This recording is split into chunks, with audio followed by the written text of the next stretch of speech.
Hi, everybody. My name is Hetal Doshi. I am an organizational psychologist, and I was pushed on the 30th of March by some really caring friends who said that we need to do something for the community from the perspective of mental health.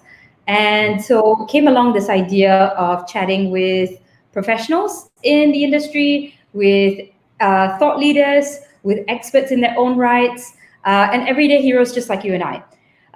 Today on Mental Health at Work, we have Dr. Goh Chi Leong, who everybody, as a psych, if you're a psych, you would definitely know Dr. Goh. Dr. Goh used to be the dean of psychology school at Help University, and now he is running schools.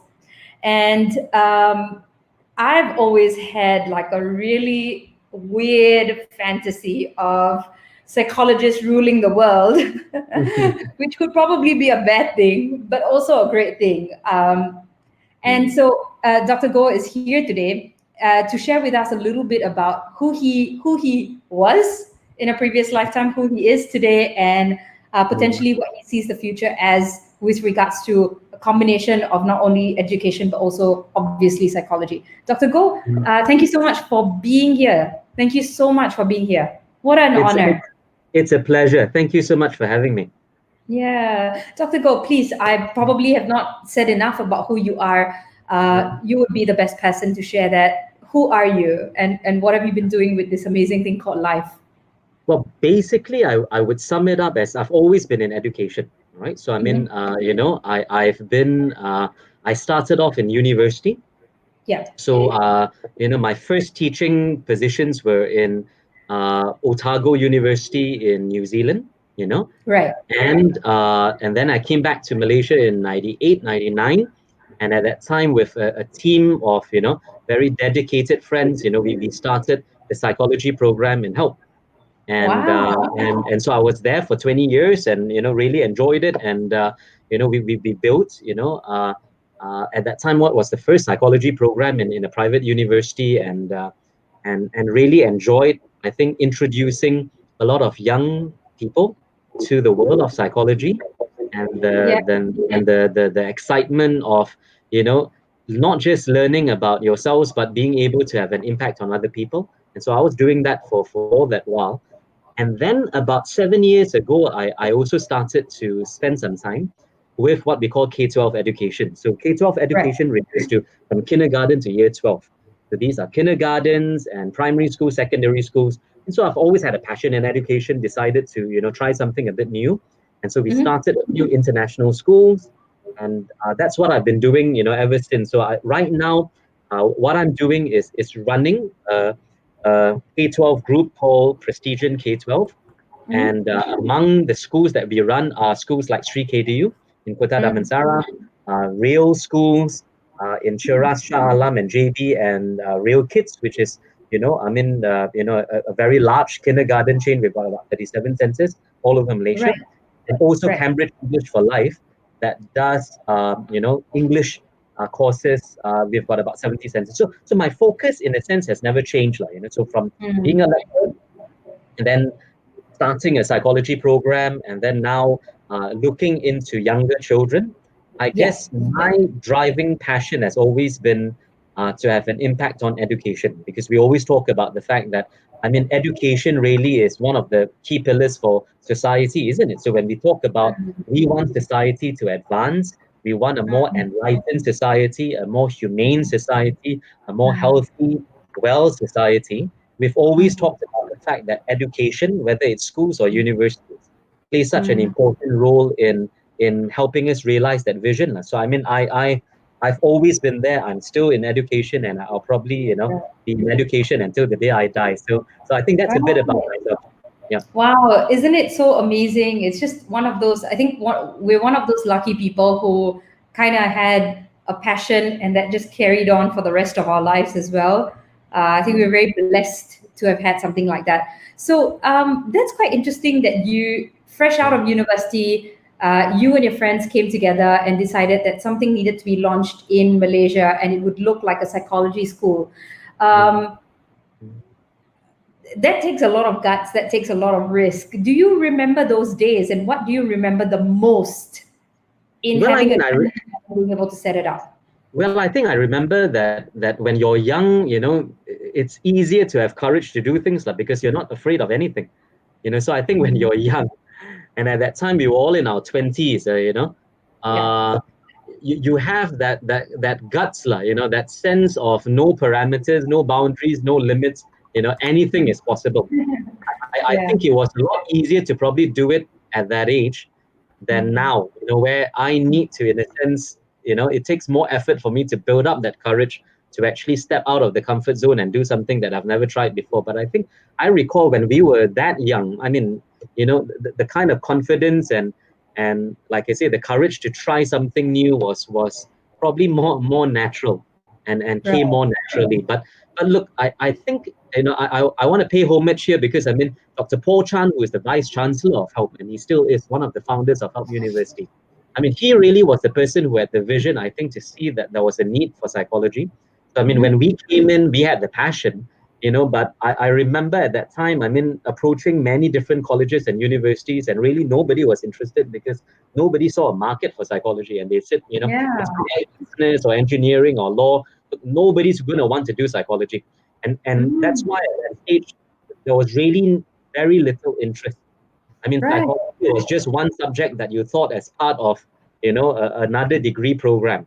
And so we need to pay homage, I think, to Dr. Paul Chan and Mrs. Chan, who were the founders of Help, who I think had the courage and the vision to actually back us and to say, hey, look, we see that I think psychology is going to be a thing.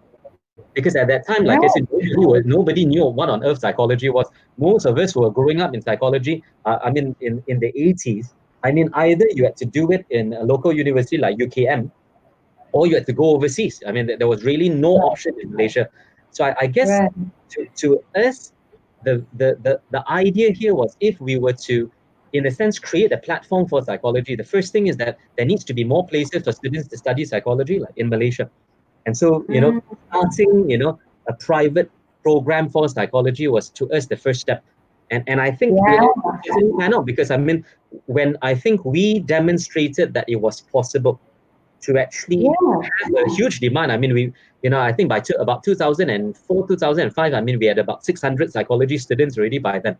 Then what you saw was everybody else started to, I think, open up, psychology programs. And I think that was a really good thing because, a country of Malaysia's size, I mean, we need a good, 30, 40 psychology programs to actually make it sustainable. So I think what happened was we demonstrated that it was possible to have a sustainable, to have a psychology program that business wise would make sense, I mean, and would have enough of a number to actually be able to sustain itself and like I say, make it attractive for private universities. So I think, I look back at those days and I mean, there's so many colleagues, who were part of that team. I mean, I rather not name anybody because I'm going to forget somebody, but I mean, those early days, we were really, pioneers. And I remember, having vision retreats in my house and talking about what we could build psychology into. And I remember that the concept paper, even in those days in 99, 2000, the concept paper for our psychology department was entitled, The Formation of a Generation. Because we were really thinking not just so much of a department in a university, but we were thinking of how psychology had a potential to shape a whole generation of Malaysians in different fields. Wow. And part of that was really to see psychology beyond, because in those days it was really, if you were doing psychology, it was just clinical psych, and we were saying, look, clinical psych is important, but beyond clinical psychology, I mean, there's so many areas. I mean, your area, industrial organizational psychology, was one of the first master's programs that we actually began. But beyond that was just getting parents and students to realize that psychology is so wide, that you had so many different fields. And we used to say, I mean, wherever there are people, there's going to be a need for psychologists. So whether it's sports psychology or forensic psychology or industrial psychology or cyber psychology or in 101 areas. And I think that was the key. Once parents and students realize, hey, look, I mean, there's so many jobs and so many potential areas for growth that are available, then I'm all right with my son and daughter studying psychology, and I'm all right, doing psychology myself. So I remember, I mean, a lot of honest. I mean, I look back; those were some of the best days of my life, and working with that great team and all of us, a lot of energy, a lot of Mm, we were all very young, most of us, and so that energy, I guess that bonus because we were too young to know any better, yeah, and yeah, a lot of exciting things. yeah. Oh my God, what a great story. Now, Do like I you say, I mean, my students have come back, and so they are the leaders. I mean, they are the ones who are leading that psychology team, and I think that's the natural cycle, So that's why I think? felt that it was really time for me to move on, because it was time for that next generation. I mean, these were my former students that we were so proud of to actually come in and start forming psychology, and it was time for people like myself to get out of the way and allow this new blood and this new generation with new ideas to come in and do their thing. That is so amazing. I think what struck me the most was the concept, your the title of your concept paper. Yeah, What was yeah. it called? It was a yeah formation of a generation. I still have it somewhere here in my storeroom somewhere. Mm. That is just mind blowing. That is so mind blowing, and comes back again to the importance of a title. And you got it right. You absolutely got it right, because literally a generation later, 20 years later, where there was zero, there was nothing, there was no baby, even there was no conception, no even idea of a conception. Mm. Mm. And in a time where nobody, no parent was like, yes, I would love for you to do psychology. And today, I think I throw a stone and will find somebody who says, I want to do psychology or I am doing psychology. And help is the place. Help is literally the place where, if you speak about psychology, you would speak about help. And So, and they are doing a great job. And like I say, so since I've left, one time to time, I check in on them, and it's such a wonderful team. So I mean, I'm so proud of, like I say, the wonderful work they're doing and they're carrying on. yeah, that's amazing. What can't you believe? What can't you believe? Even till today. Well, I mean, I don't think when we began, we ever realized just how big psychology could become in Malaysia. And I remember, I mean, so this was maybe, okay, I'm losing track, maybe what, 6, 7 years ago when I was serving as the president for PERSIMA, right? So the Persatuan Psychology Malaysia. Mhm. And it was sort of my turn for 2 years. And we were hosting, we started about 15 years ago with a few other universities, with Monash and with IMU and with Nottingham and Sunway at that time, and a few of us had sort of ganged together and started, what we called eventually became MAPSA, which is the Malaysian Psychology Student Conference, or something like that. I forgot what it Okay. stood for, but really it was meant for undergraduate students, and we created this. I mean, every year we were having these conferences that were hosted all over the place, and these were undergraduate students coming together and postgraduate students to come and present. And it was exciting because in Malaysia you never had psychology conferences. I mean, this is 15, 18 years ago. And I Yeah. remember, I mean, when I was president and we were hosting this in Help, and I mean, we had 1,200 students from all over Malaysia, and they were from public universities, from private universities, and I think standing there, and I remember, I mean, we were, I was giving, I think, the opening address, and we are talking about psychology in a VUCA world, right? So how does psychology help, navigate in this, very unpredictable world? And I think at that moment, just realizing, my goodness, I mean, all of these students, all of these psychology departments, all of this academic staff, and 20 years ago, I mean, you saw almost nothing of this.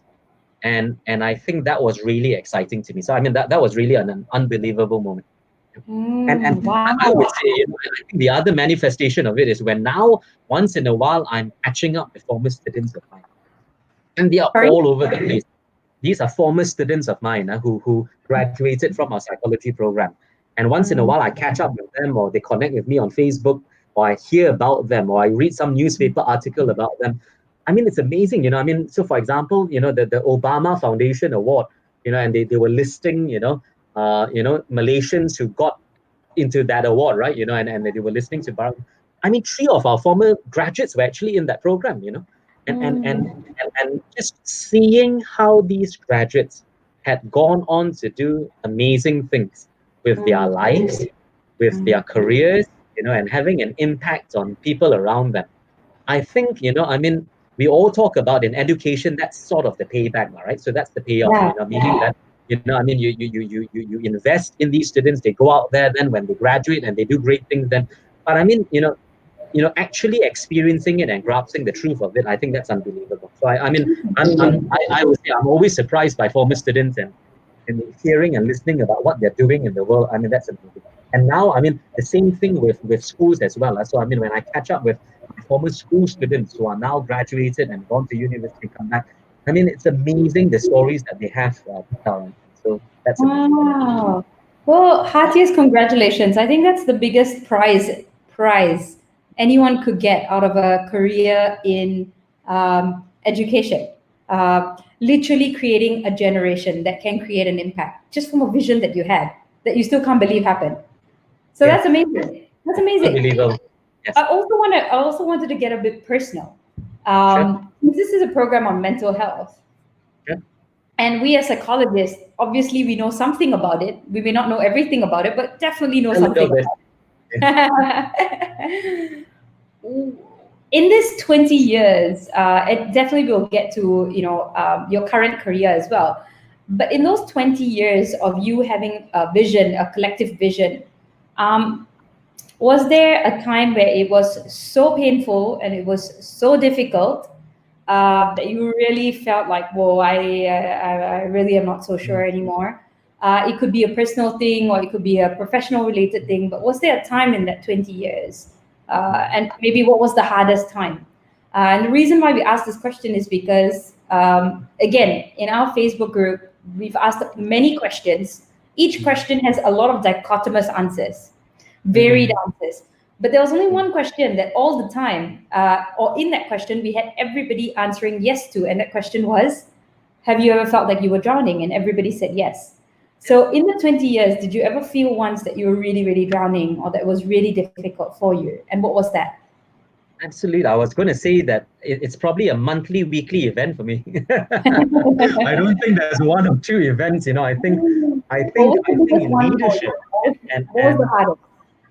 So let me, answer that question in two parts, right? So I think the first part is that I do want to affirm that experience, which is that to me, looking back at the last 25 years and all the things we did, I think as a leader, that was a very common occurrence for me. So it's not, something that happens once every 5 years or 3 years or even once a year.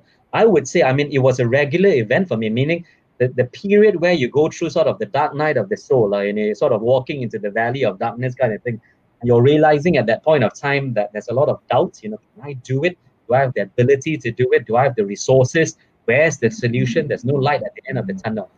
I would say, it probably happened to me 4 or 5 times every year, and to me, I think the advice I have for myself as well as for other leaders is that that's something you need to embrace, This doubt and the vulnerability is a very powerful part of leadership. And being, somebody, if you want to achieve anything in your life as an individual or as a group or as a leader, it's something that you need to make your peace with, right? This doubt, this sometimes tiredness, stress, frustration, this sense of, really, you're right. It's drowning because you're not sure whether or not you're able to actually get through the experience, isn't it? And so that's we talk about stress being the definition of, you feel overwhelmed because you're looking at your own resources and you're looking at the problem and you're thinking that the problem, is bigger than the resources you have. And I think, to me, even now, after 20 over years being a leader, it's an experience that I'm still grappling with regularly. And so I just wanted to comfort leaders out there to say, look, this is not, the fact that you're going through this, and it's not, like I say, a once in a lifetime experience. When you're somebody that is trying to push the parameters, when you're a pioneer, when you're an innovator, when you're the kind of leader that is taking your organization beyond comfort zone, which is the necessary thing now, right? So when we talk about a VUCA world, whether you like it or not, your organization, your team, your profession is being pushed in new directions. Case in point, COVID-19, NCO, lockdown, coming recessions, so when you're in that situation, I mean, it's something that will happen to you time and time again. And it's not a bad sign, So we say it doesn't mean that you're in the wrong place, wrong time, wrong organization. I mean, even when you're in the right place, it's something that you experience. And so to me, if you ask for examples, I mean, there's so many. It was, I mean, there are examples where we were, struggling to meet financial targets, when it was recession years, when it was, difficult in a business sense. There were times when I was dealing with very difficult issues with staff, whether it was, performance issues, disciplinary issues, having to make decisions whether staff, should be transitioned out, whether I mean, so all kinds of things, So I remember many occasions where I was really in that point of time thinking, I'm not sure whether I'm able to get through this. Yeah. You said a couple of things that I'd like to maybe just go a little bit deeper into, if possible. You said that it's something that you need to make your peace with. What did you have to make peace with? And how did you go about making peace with it? So I think I meant that you need to make peace with your vulnerability and imperfection. I mean, the moments when you think you're drowning or being overwhelmed, right? So whether it's because the nature of the problem itself, you can't think of a solution at that moment of time, or whether it's overwhelming because the nature of the task, the challenge, the workload, the pile of exam papers you need to mark is just at that time you're thinking, I can't do it. That moments like that bring us face to face with our vulnerability and our limitations. Right? And that's the reason why at that moment then we feel overwhelmed, or we feel helpless, or we feel, the sense of doubt. The doubt actually, I think, is the strongest component, which is the doubt of, can I do this? Am I the right person for this? And I think when you talk to leaders, and you have conversations with leaders, all of them on a regular basis go through this experience. Now, it's true that, I mean, at some point of time, we have become, when I say make my peace with it, we've become more used to the feeling. So when we have a feeling like that, we don't sort of panic or freak out, because we recognize that this is a very normal part of being a leader. We recognize that this moment will pass. We recognize that this is temporary. This is not something that is permanent. And we recognize more often than not, like I say, that this feeling of doubt, does not necessarily mean that I'm not the right person for this situation or this position or this job.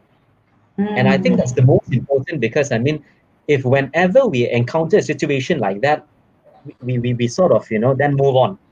We realize that wherever you move, I mean, whatever company you work for, whatever challenge you're pursuing, whatever goal you're pursuing, there are always going to be moments when you encounter these kind of,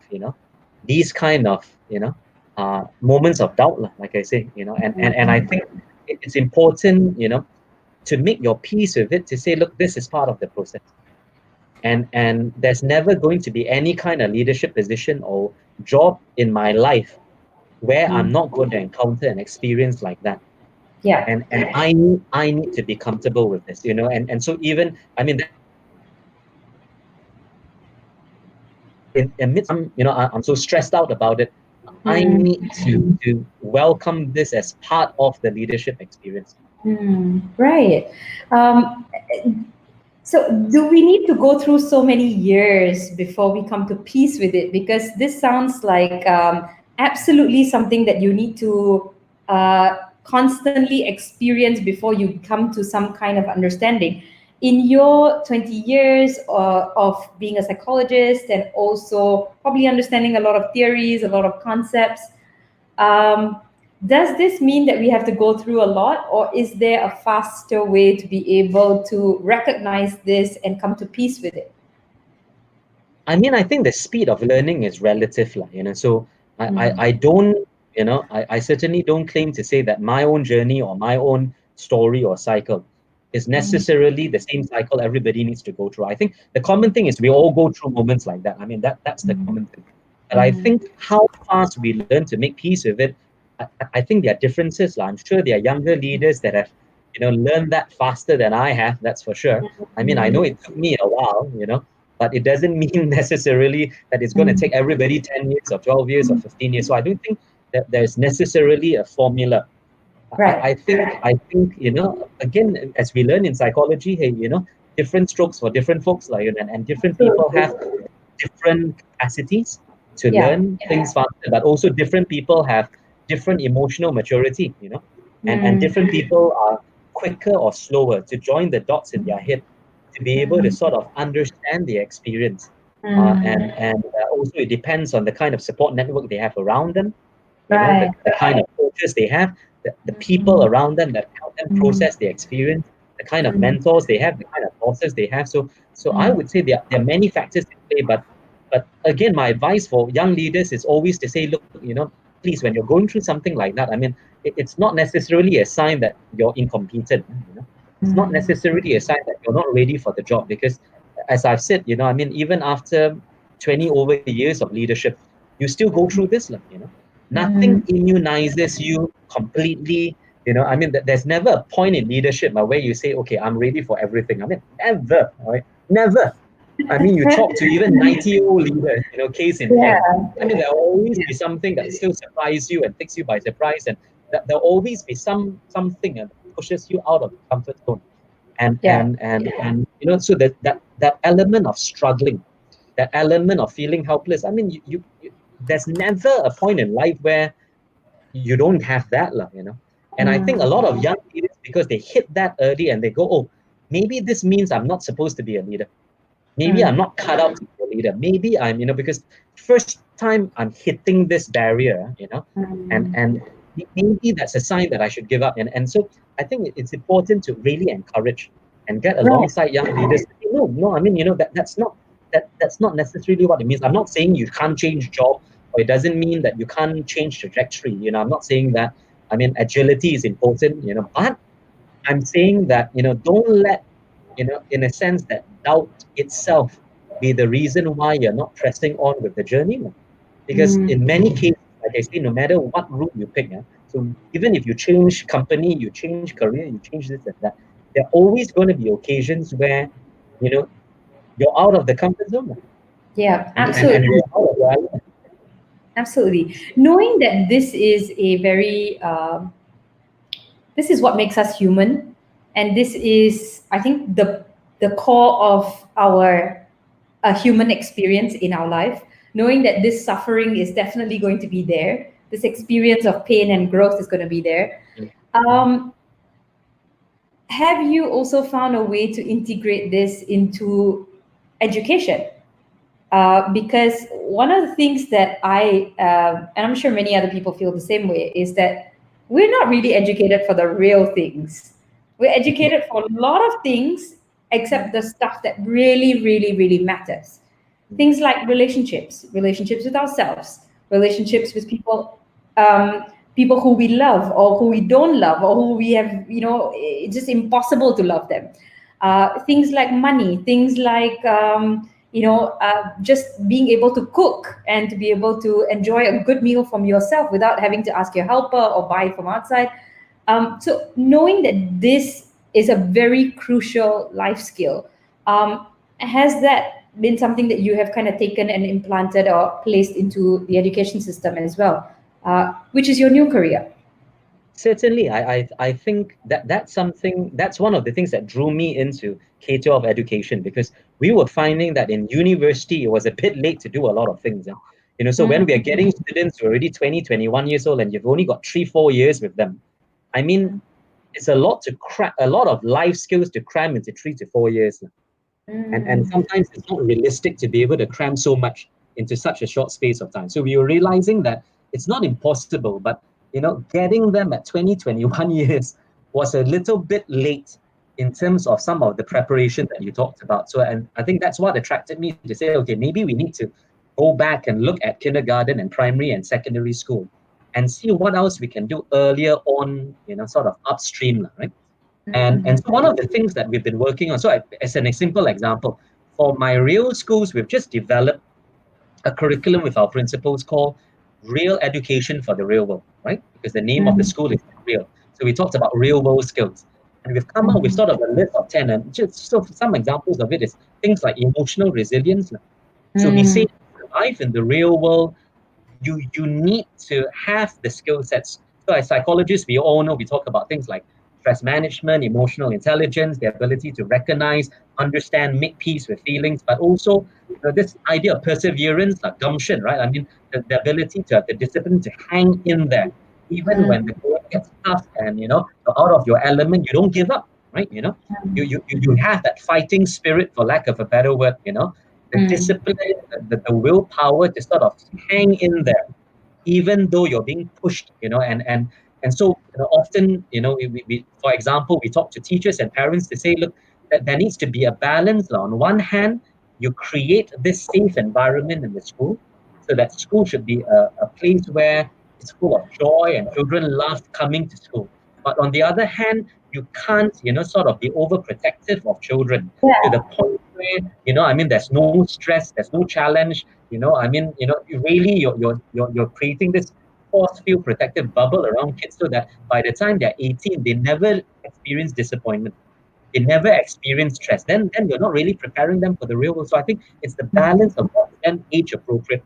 I mean, how much do we then start exposing children to competition, to disappointment, to you're not going to get whatever you want, and that's why I've always been a believer that there's a balance, and right now I think a lot of our school systems, it's too little, I mean, we are not giving children, number one, the skills to actually, be able to manage stress and have resilience.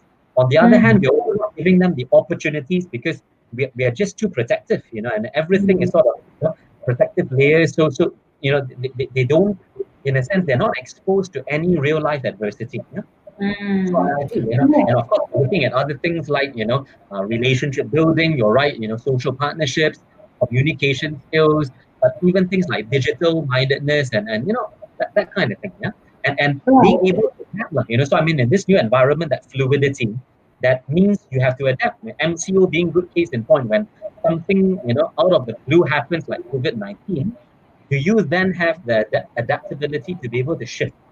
When you lose your job because maybe the whole industry has closed down, do you have then the adaptability to say, okay, then I'm willing to change career pathways?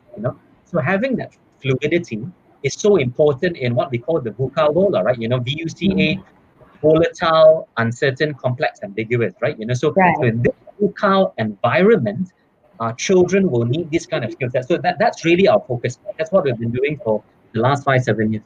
That's amazing. That's amazing. That's the future. That really is the future.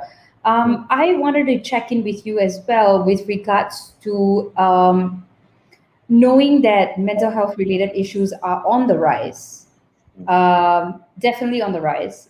What is your take on that, and how does that impact you as someone in this profession? And what would you do? Actually, sorry, the real question I wanted to ask you was, what would you do if you were the prime minister of a country, knowing that mental health related issues are on the rise? What would you do? Well, I mean, firstly, I've always challenged the notion that mental health issues are on the rise. I think mental health issues have always been there. It's just that today, thankfully, we are more aware of them. So I think, well, obviously the nature of the challenges have changed.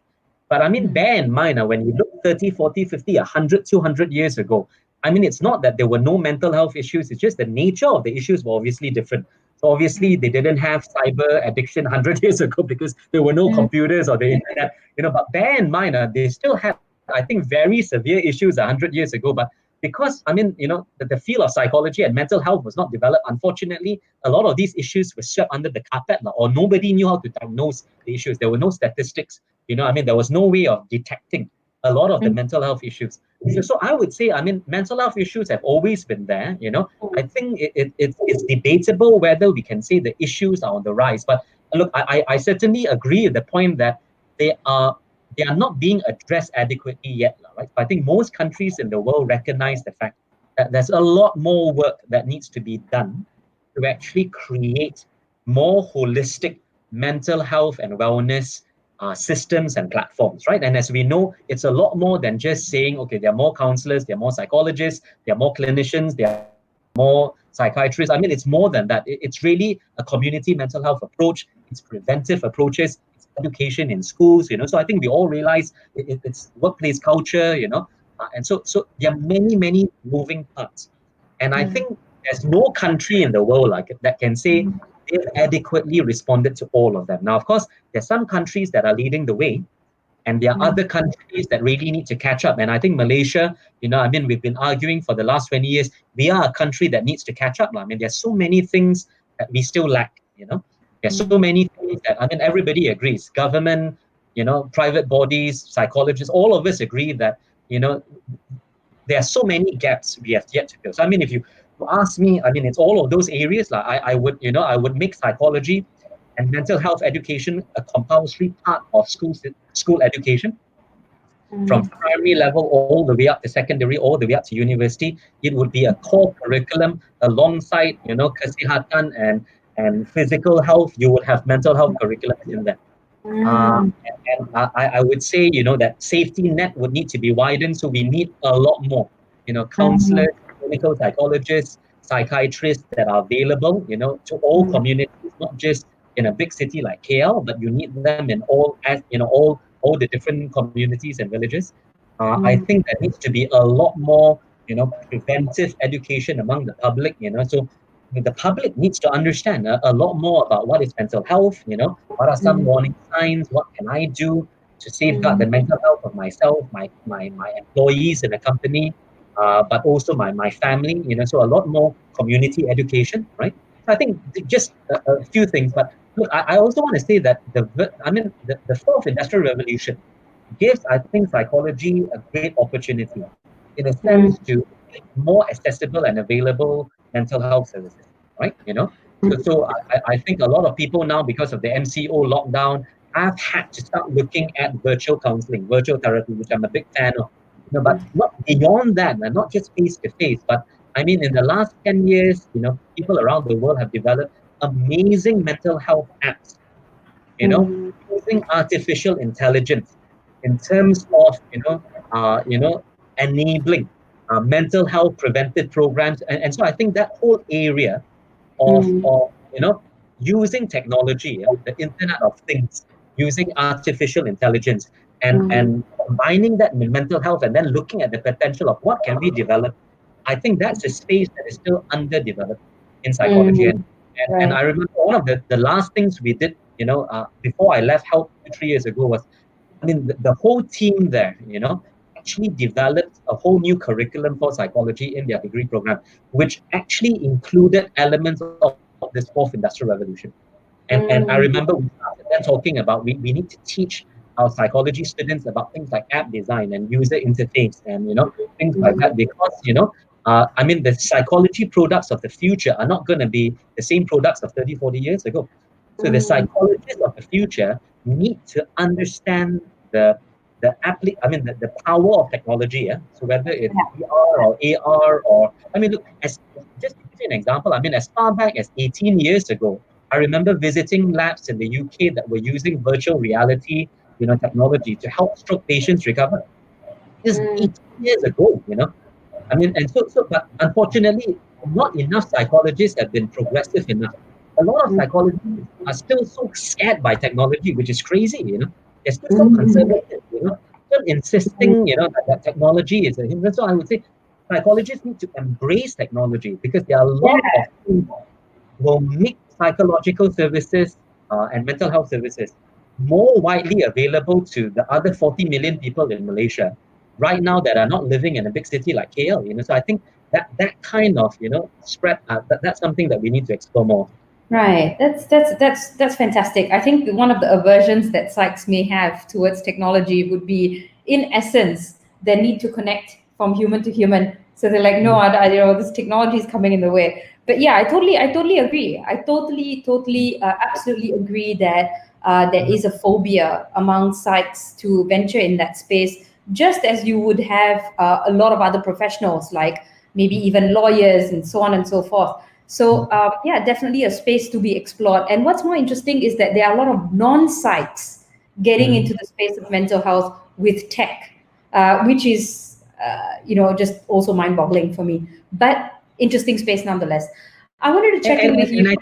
And I just to add, I mean, I think, and the psychologists need to understand, you don't need to pick, we're not asking you to choose between either having face-to-face contact or using technology. I mean, you can have both, and it can be all inclusive. But my point is, we need to realize that face-to-face, I mean, you can't, there are not enough psychologists in Malaysia to service 40 million people in Malaysia. Oh, absolutely not. So you don't have that infrastructure or the numbers. So my point is, you need to start being, creative, and the technology and artificial intelligence enables. I'm not saying AI is going to take the place of a clinical psychologist or a counselor. I mean, don't be threatened by that. But my point is that there are a lot of things that are not being done now that can be done by technology. So I think that's how psychologists, I mean, we need to be secure enough. We can't be so afraid of everything. So I think we need to be confident enough in our profession to say that by embracing the technology, we're not going to make ourselves redundant. And I'm not afraid. I mean, Absolutely, 100%. I think that's the future. I mean, it is the future. It is the present. Forget about the future. It's already happening. We have to do everything online. Scalability is an issue. I've spoken to so many clin psychs who are dying right now because they cannot cope with the overwhelming load. There's so many organizations that are very open to having psychs on board, but still not enough good psychs. Scalability is an issue. So it's a huge, huge, huge opportunity as well. Totally agree. Nothing to be afraid of. Just have a really good partner potentially who's really good at it and start figuring things out. I wanted to check in with you. The last part actually was the original intent of this, which I completely forgot because I started having a wonderful chat with you about psychology. So Alfred Neto is saying hello. He's saying Dr. Goh was my favorite lecturer, probably still is. I thought it could be very valuable to talk about this one thing called the parent-child relationship, because even as an org psych, whenever we speak to our clients, and we kind of trace back to the origins of why they are the way they are, the fears that they have, the limitations that they've put on themselves, everything more or less goes back to their childhood experiences and pretty much the relationship with their parents. So being in the field of education now, also obviously having understood how psychology of the parent-child relationship has a huge impact on a human being, even up until adulthood or the day that we die.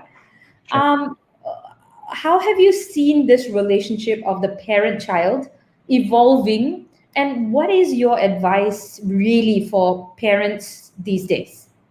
How has it been evolving? But let me say a couple of things, all right? So I think number one, I agree. The caregiver parent-child relationship remains as important now as it was, 100, 1,000 years ago, and that bond is very important, and I think there's more than enough psychology theory and research to demonstrate, those formative years having that strong foundation. But at the same time, I mean, I want to be careful not to overplay it, in the sense of, I don't want to get into the pattern where therefore everything is also blamed on the parents. I remember one of my psychology students, as part of their fundraising, they were this was about maybe 10, 12 years ago, and they were sort of, designing these psychology t-shirts to sell in the psychology department, and there are all these funny sayings in psychology, and then one of them I remember was, nature versus nurture. Right? So it started, right? So nature versus nurture. Either way, it's your parents' fault. And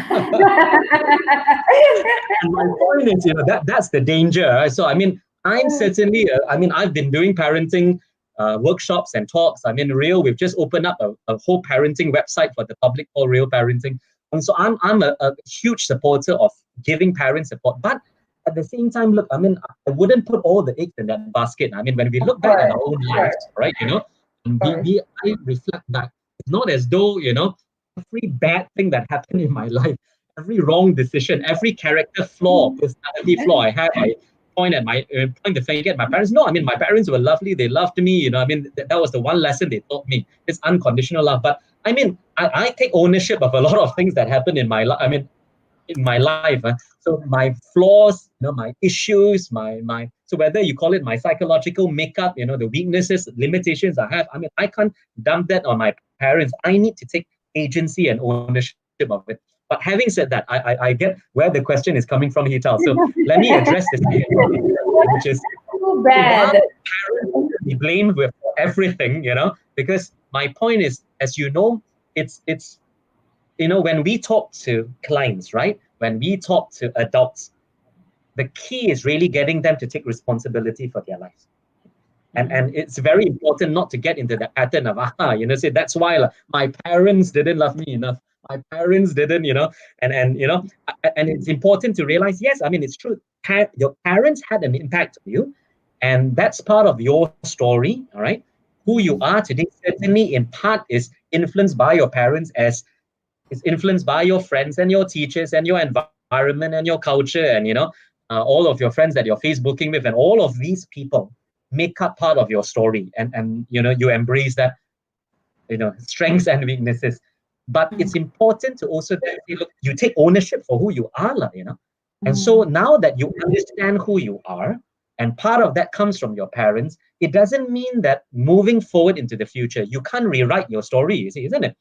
Right? You can't rewrite your script, right? So a lot of therapy and counseling has to do with that, right? Rewriting your script, and then taking hold of that agency to say, okay, so who do you want to be as a person? What kind of life do you want to live? And breaking free from the boundaries that say I'm a prisoner of my past, right? And moving forward, see, look, you know, my past is part of who I am. I accept that. I've got my battle scars. All of us wear our scars, you know, and the hurt, and that's part of who I am. I'm not running away from that. But having said that, the future is an open slate for me. The future is an open road for me. So I can decide whether I want to turn left or turn right, or go north or south. And I need to understand that that's me. You know, that's not the past. All right. Now, having said that, for me, the one advice for parents, I've been actually doing parenting workshops over the MCO period, you know, to support Oh my God, our parent community. I would just have to say, if you go to my Facebook page, I think there are a whole bunch, we have 5-6 workshops now that we've done to help parents. And because, I mean, we have over 20,000 parents in my education group, so we really want to support them. We know it's not been easy having their kids at home, right? You know, and I remember doing one parenting workshop, and I ended with this one point, and I said, look, okay, even if you forget everything else, remember this one point. You know, you need to learn to love your children, and you need to realize loving your children is not something that necessarily comes automatically, you know. It's not necessarily some biological function that the moment your child arrives and that's it, you know. But to me, that's the most important gift you give to your child, you know. So forget everything else. I mean, the important thing is learning to love your child, and love your child unconditionally.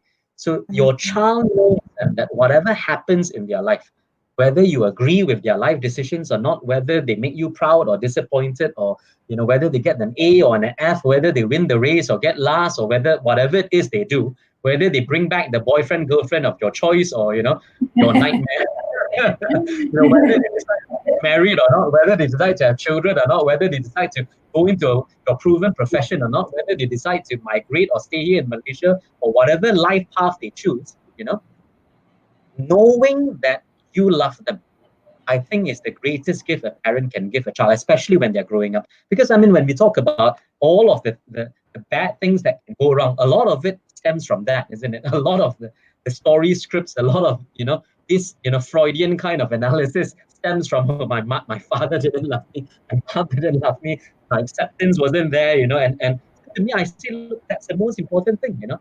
As parents, we are not perfect. We're going to make lots of mistakes. I can guarantee you. Even, you know, if you have a PhD in psychology, you know, all of us make mistakes. You know, but the idea here is the most important gift you remind yourself is you wake up and I say, you know, does my child know that I love? even when I don't agree with them, even when I'm scolding them, even when you're disciplining them, that sense that my child never ever for a moment doubts that they are my child and I'm their father and I love them, and I say learning because then of course we talk about, so what do you mean learning to love? Learning to enjoy time with them, during this MCO, learning to create common interests, learning so that you're not pretending, you're not there with a sport. You actually learn, and we talk about love and falling in love is something that you learn, right?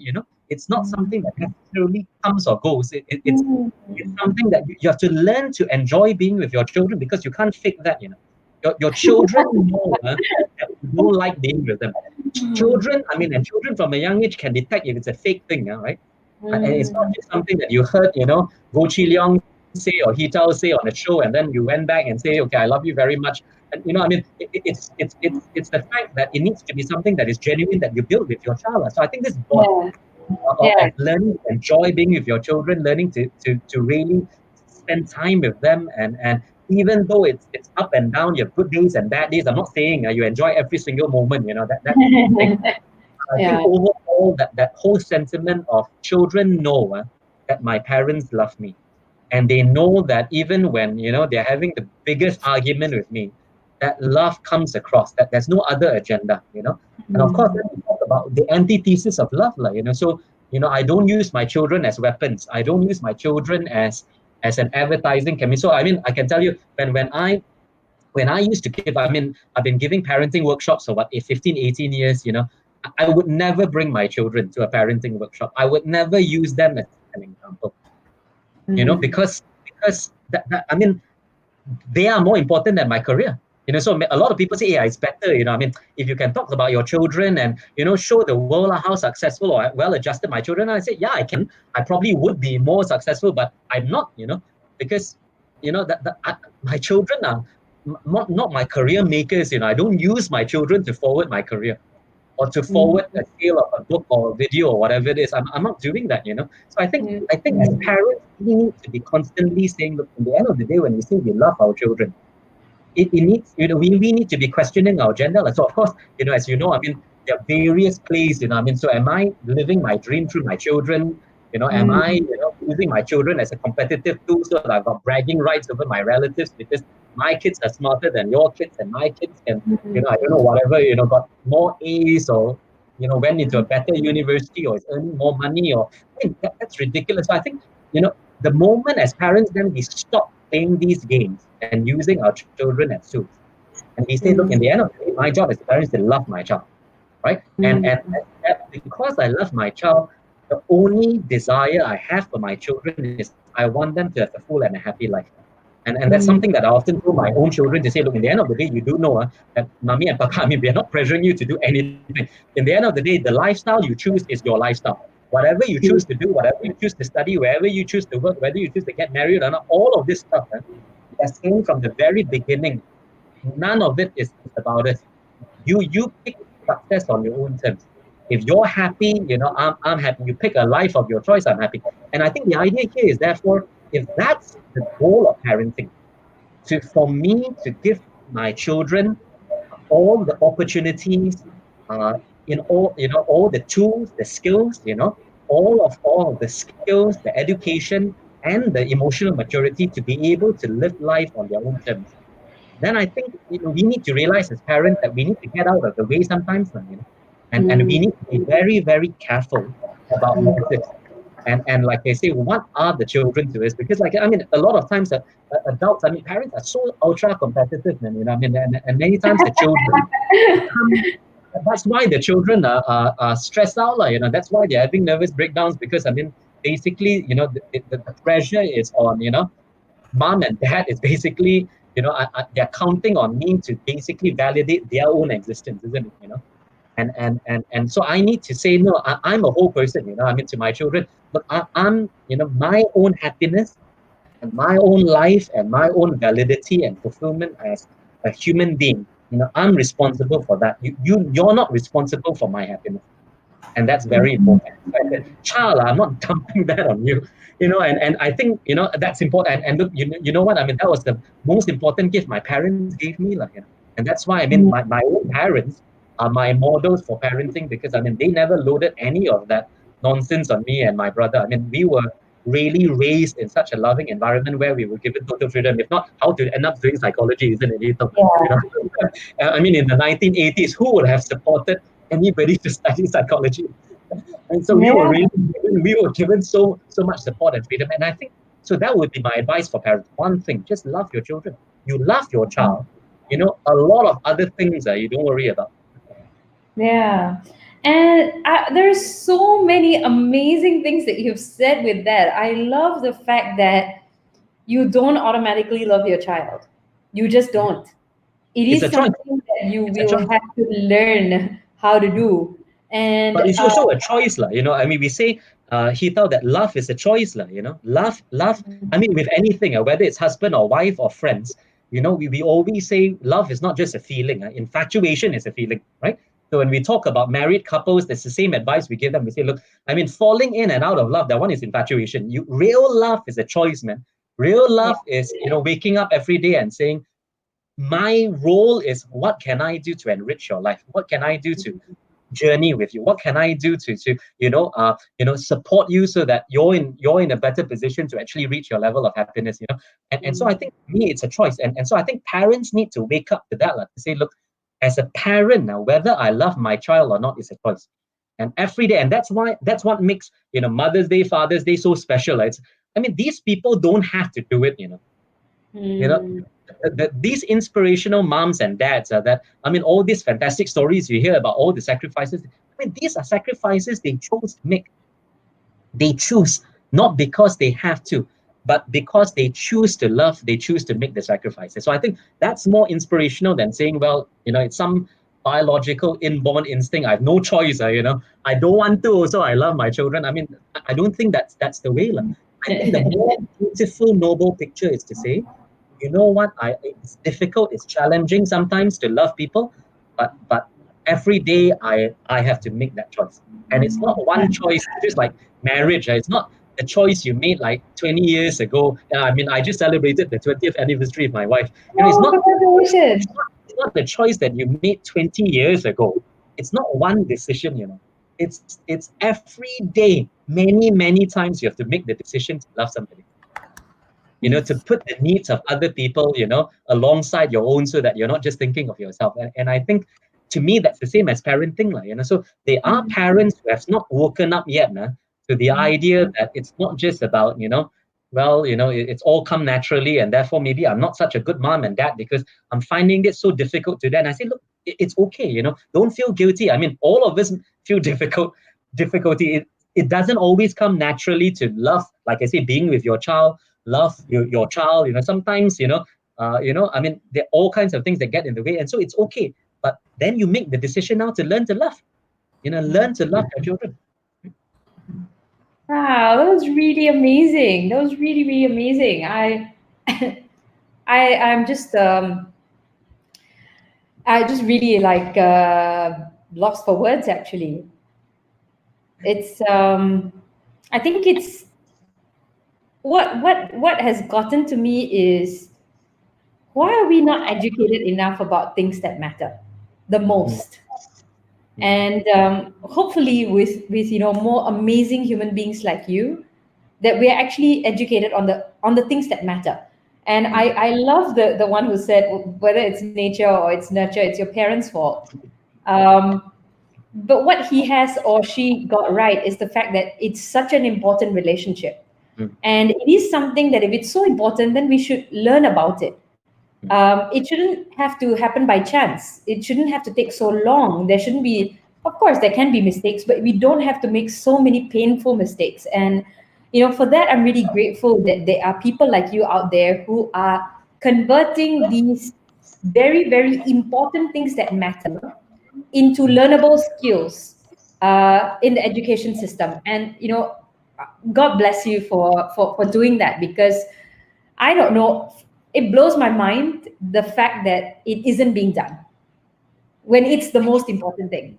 love is definitely the most important thing, but it's not being done. It's something that we think will happen by chance. So there's so much more to talk to you about. There's so much more wisdom that you have. And I wouldn't even say it's a psychological, theories or whatever, but this is real, awesome, practical wisdom that has been so beneficial for me. And I'm sure whoever's been listening has been really beneficial for them too. Somebody's saying, hello, great guy. I'm sorry, I can't see your name, but Dr. Goh, you're a great guy.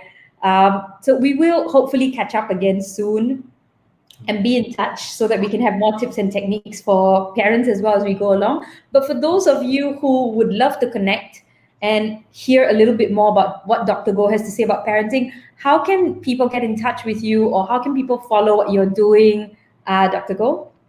Well, I mean, there are a couple of ways. You can go to my Facebook page, so Goh Chi Leong, my name, and there are few parenting videos that are there. But like I say, we've also started a parenting website called Real Parenting. So REAL, like real, and then parenting. And if you type that in, I think, sort of in Google search, you probably will come to our site. I can't quite remember the exact address.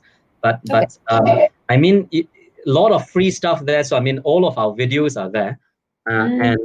So if there's any help you need about parenting, I think the idea here was really we just wanted to create a space where parents can come together and share ideas as well, because we realize it's so difficult. I mean, as parents, I mean, look, none of us are really, none of us did like a degree in parenting. I mean, all of us were sort of like, all of us were sort of parents by accident. Even myself, I mean, I can guarantee you, I mean, it was not my psychology degree that helped me be a parenting. It was actually trying to be a parent. Now I've got the website address here, so let me just read it out. So it's Real Parenting, REAL, and then parenting .real real.edu.my, right? So I repeat again, Real Parenting, one word, all lowercase, .real real.edu.my. And like I said, there's a whole bunch of articles and all of our videos are there. So if you're interested in connecting with us or sharing your own stories, please tell your viewers. All of them are free to come and visit us. Right? Thank you so much. Absolutely, and please also join our Facebook page. And you definitely, feel free to contribute your videos to our content as well, so that everybody can benefit. We may as well just open up all doors so that everybody has access to everybody as well. So thank you so much, Dr. Goh. It's been a real honor, just so nice to speak to you. Thank you so much for being here. So many amazing little bites and big bites of wisdom. I'd like to share the one that impacted me the most. Love is not a feeling, it's a choice, and it's not a one-off choice. It's a choice that you have to make every single day. And so be careful. So be careful and make sure that you don't think that love is just a one-off kind of a thing. So thank you so much, Dr. Goh. I really appreciate your time. God bless you. And we'll definitely connect again going forward. Thank you so much, Hetal. Thanks for having me, and great work you're doing. So all the best with the program. Thank you, everybody. Thank you. All right. Bye. Bye. Bye.